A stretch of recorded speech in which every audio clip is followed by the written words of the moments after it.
Hey everybody, Tony Morrison here from GLAAD, and joining me to slay us into the holiday season is none other than RuPaul's Drag Race alum, and you can see them in the background, first Double Crown All-Star winner, Trinity the Tuck.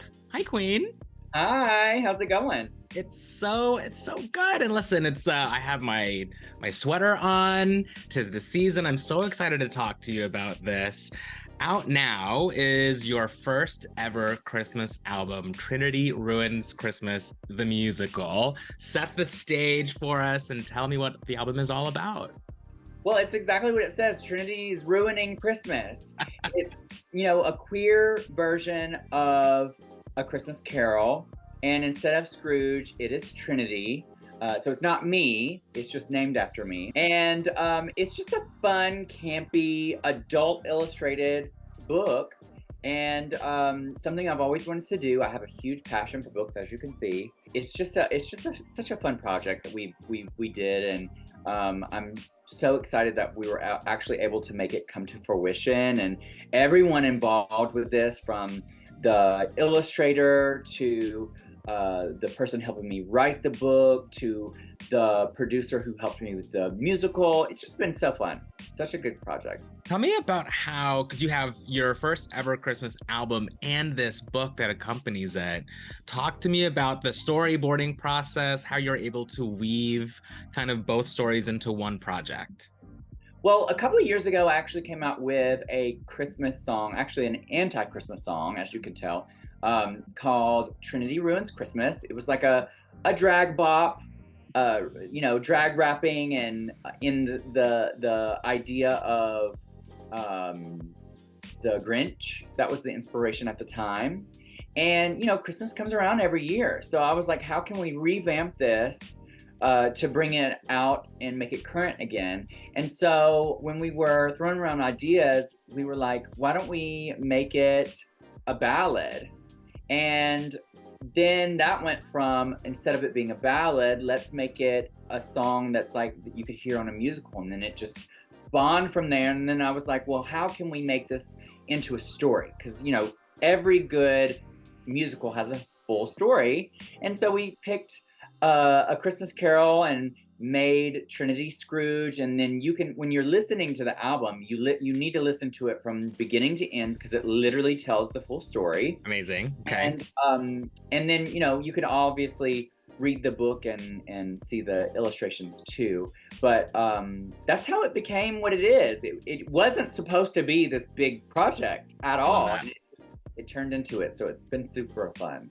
Well, you've got so many of your drag sisters part of this also. Jimbo, Manila Luzon, Ginger Minj, just to name a few. What blackmail did you have on these queens to get them to do this for you? I didn't. What we did was we just presented the demos that me and the producer came up with. We presented the demos, and I specifically requested these girls that are on this project, and each one of them listened and they loved it and they wanted to be part of it. And each one of them did so phenomenal with their character. I mean, Alaska plays God, plays she God. Obviously. Yes. And then, we have Kylie Sonique Love, who plays younger Trinity. We have Jimbo, who plays Tiny Tammy. We have Manila Luzon, who plays the Baker Woman. And we have Aria B. Cassadine, who is an insane live singer. She plays the Ghost of Christmas Past. And Ginger Minj plays my evil business partner who dies, Kneel Down. It's just such a fun project, and everybody played those characters perfectly. It's so good. Well, if that's not enough, you also have a Christmas ornament that's out also of Sister Mary Kunt. Yes. So the whole story is narrated by Sister Mary Kuntz, which is my season 9 character that so many people fell in love with. And I was like, I need to bring her back out, because she's just such an iconic character. I mean, on that, did you ever think Sister Mary would take off like this? No, I didn't. I think when me and Peppermint and Alexis were doing that challenge, and we were coming up with the storyline of our TV pilot, because that was the idea, or that was what the challenge was. Yeah. And we just were like just going with it. You know, you don't get a lot of time for these things. And when I was doing the character, I wasn't planning on her being so loud and crass. But Michelle, as a great director, she was like, we need more, we need more. And so I started screaming at her, and it just developed into this crazy nun character.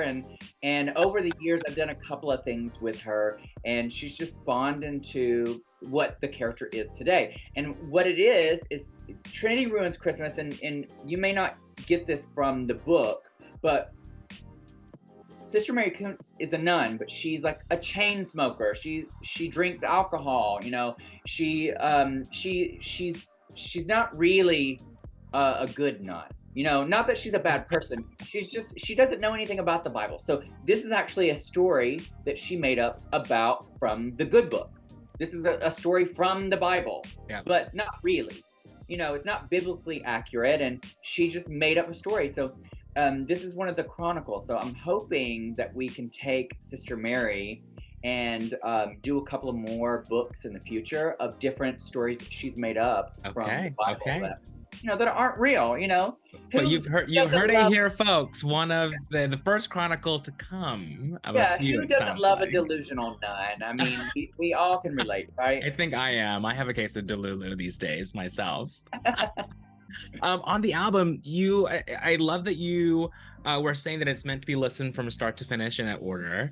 Do you have a song or a number in there that resonates with you the most? I think the most powerful, emotionally powerfully driven song is the only ballad on the song, and that's sung by Aria, and it's called Light in the Dark.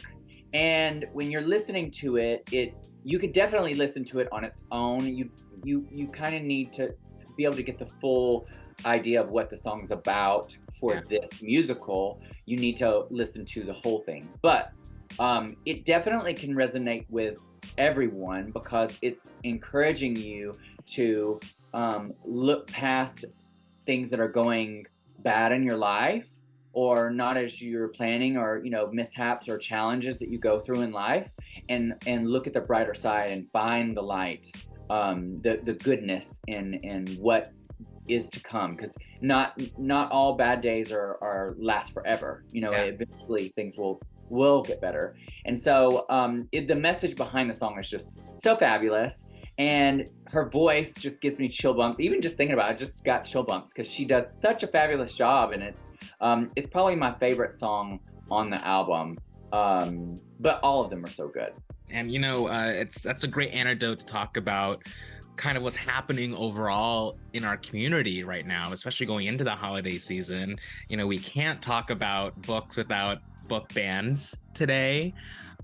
I want to get your take on that, but most importantly, I want to know what you think these book banners are afraid of. I just, you know, I don't understand. We're in 2023, and if any of these politicians were smart, they would know their history. And throughout history, people who banned books, it never fared well for them in history. They were never the triumph ones. They were never the people written in the positive in our history books, and it will be the same in this era going forward. The people like Ron DeSantis and like Trump and what is known as the Republican Party right now, none of these people will be written in positive light in the future. They are terrorists. You know, and I don't use that word lightly. We are, as Americans, not just queer people, but as Americans, we are under attack for what is our freedoms. And women are under attack. Trans people are under attack. Queer people are under attack. People of color, any minority. If you are not a rich white man, girl, they're gunning for you. And I just think that we really have to pay attention to what's going on and don't allow these book bans, because this is just one gateway into having more rights taken away. Luckily, right now, the Supreme Court just told Florida again that no, you can't have this drag ban. Yeah. And I'm hoping that this starts to filter down to the books and the other things. I think right now we are in a very tumultuous part of American history in the making right now, in a negative way.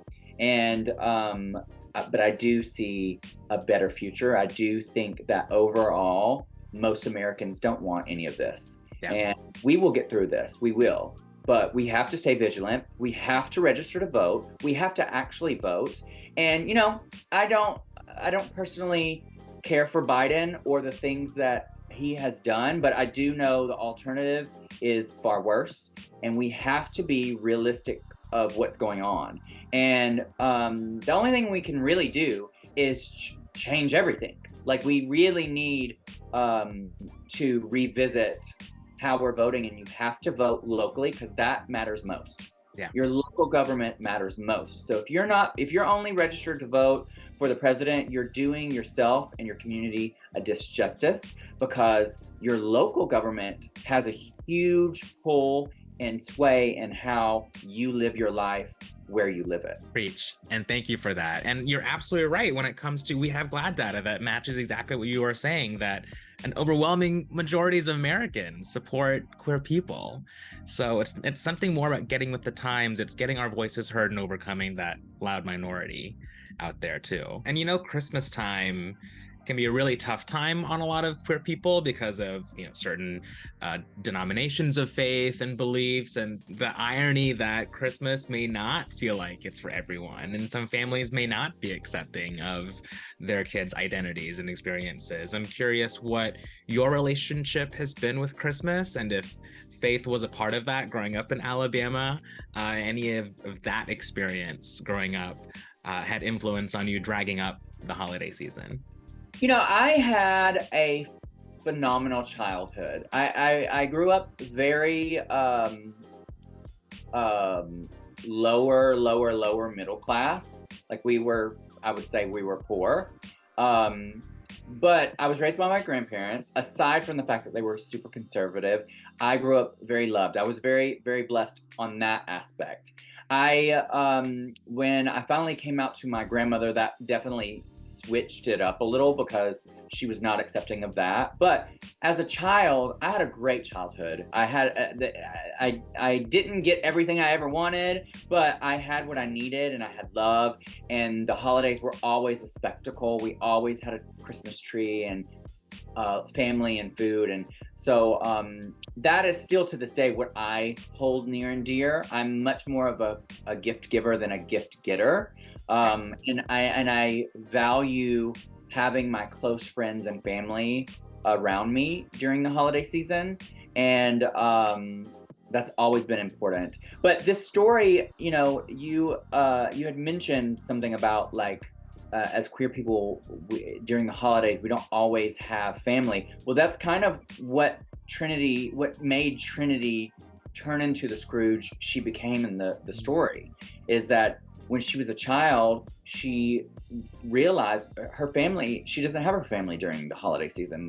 Where are they? And I think a lot of queer people can relate to that. And that really does make you who you are. The things that you go through in life really build who you are, the negative and the positives.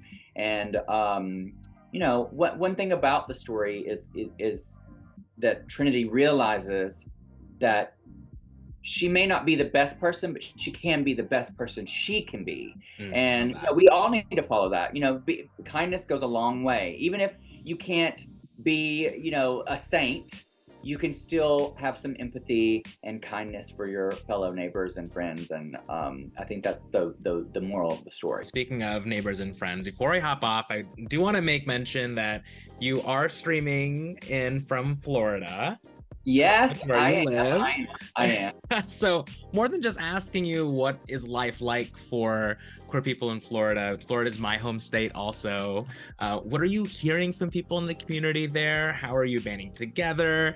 And I imagine, the state of political affairs in Florida has probably strengthened for the community has strengthened as a result. So I just want to hear from you how things are there and how the community is. When all the drag bands were happening, there was a drag queen. She's a local legend, like literally a legend here in Orlando, named Darcel Stevens. Not only is Darcel an iconic legend performer here, she's also very politically motivated and knowledgeable. She is always online, helping people register to vote. I remember a couple of years ago, I was like, I wasn't in the mix of knowing what was happening in our community. And I was like, hey girl, I'm going to vote locally, but I don't know who I need to be voting for. Like, can you give me a rundown really quick? And she sent me a list of each candidate and what they were for and what bills were on the ballot that would affect me. And didn't tell me I needed to vote for this, but this was what was in best interest if you're queer. And so she's very knowledgeable. So when all of the drag bands came around, she led all of these marches that happened in Tallahassee, Florida. And she made sure that people got on buses and rallied at the Capitol. And so kudos to Darcel Stevens, who led that. And she continues to do that to this day with anything political. She is very knowledgeable. I think that Ron DeSantis he's definitely caused a lot of controversy here, and definitely introduced some very negative bills. But one thing about the Republican Party, there are a lot of talk. There are a lot of talk and less action than talk. But we definitely still need to keep a vigilant eye on that. And I think that overall, we are still living our lives. You can't let this keep you in your homes, because that's what they want. Yeah. And I think we are all living our lives, and we're vigilant, and we're registered to vote. It sparked an even more urgency to know what's going on, because it's our livelihood. And so thank you again to Darcel Stevens for leading that with us. Absolutely. And on that, what would you say is your message this holiday season, especially for our trans and non-binary siblings all across the country, not just in Florida, but what's your message to everyone out there this Christmas time? I think the biggest thing is to make sure you are celebrating with people who genuinely love and care about you. And, that could be family, but just because someone is blood related to you doesn't mean that they are your family. And chosen family can become just as important, if not more important. And so just make sure that you're giving your time to those who love and truly support you, and show those people around you that you care about and that care about you that love, because that's really what the holidays are about. I'm not a religious person, and so but I am very much in tune with, this is my small group of friends that I love dearly and would do anything for, and I want to make sure that they know that. Yeah. And I think that's the core of what the season is about. So, well, Trinity, thank you so much for spending some time with me to talk about all you're bringing this holiday season. We have a book, we have an album, we have Christmas ornaments. What would Sister Mary say about all that's going on? Sister Mary would be like, she's very delusional, she's narcissistic, she's self-absorbed. So since she is the narrator of the book, she would say, go buy my book, trinitythetuck.com. There you have it, with the live quote from Sister Mary herself. Thank you, thank you. And thanks everybody for watching. You can get your Trinity the Tuck holiday haul at trinitythetuck.com, and we'll see you next time.